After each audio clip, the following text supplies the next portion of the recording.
You're Superb, back with another video, and I just got done watching Talk to Me.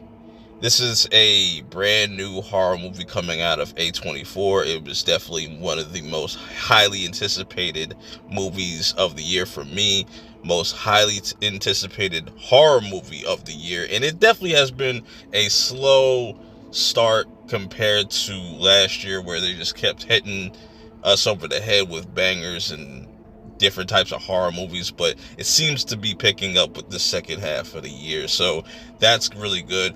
Now, this has been touted, or you're going to hear people say, is this the scariest movie of the year? I will say this is the best horror movie by far this year so far.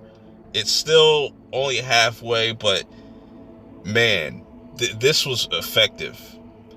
I think the scares will vary, but I like the way that this movie is handled because this is somewhat of a possession movie.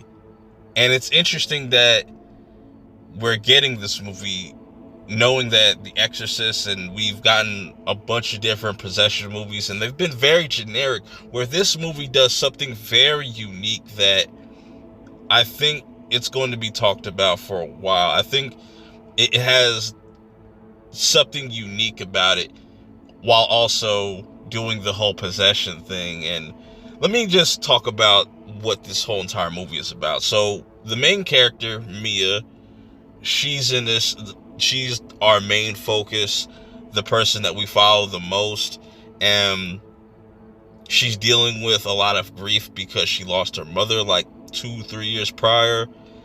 She's really close with her friend Jade, which Jade is a very interesting character in this as well. But Jade has a younger brother by the name of Riley. And these are kind of our main characters that we kind of follow. Also,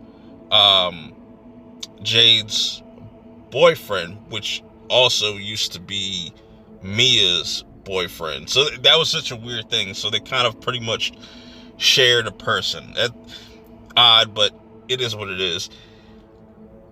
I really like how they set this up. Before we get introduced to like me and all the other characters, the opening scene is really dope as well. It kind of sets the tone and how brutal this movie is going to be, and it's very brutal and it's very relentless as far as whatever it is that is this entity. Now here's where it gets really interesting, right? So they decide to kind of, hang out with these old friends, Haley and a bunch of other people that they used to hang out with, because they see this kind of like viral challenge. Well, they kind of started this whole kind of challenge of people being possessed. Now this is the creative thing, right? So they set up this whole thing, and it's this hand, and this hand has a lot of history behind it, or myths, or different types of story. There's not one clear, definitive, like, story with this. It's still a mystery, which I really like. Some will say it's a hand of a medium, and it's just encased in this, like, I don't know what you would call that, like porcelain or some, I don't know what you would call that. It's just in this mold. Some say it's like a Satanist's hand, and they allude to it being another pair of hands somewhere out there. Who knows? That's an interesting idea for a sequel. I could definitely see them doing more of these movies and being from a different perspective. But anyways, once they start doing this, they lay down the rules where they hold this hand for about 90 seconds. Well, actually, no, before that, they hold his hand, and you have to say, "Talk to me," and then you'll see whatever kind of spirit it will be in front of you. Only you could see it. Nobody else can see it. Everybody got their cameras out and stuff like that. And then you proceed to say, "Let me in," and it starts to possess you. And then you can only do this for about 90 seconds, and they have to kind of close that door before that thing kind of sticks to you.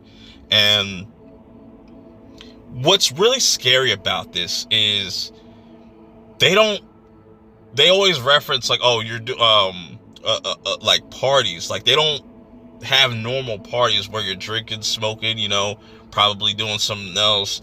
No, they do this to kind of get a high from it. Like, it's really interesting how they kind of set that whole thing up, and it's just an eeriness to it. It's like this creepy playfulness to it that they don't even care. It just becomes something addictive.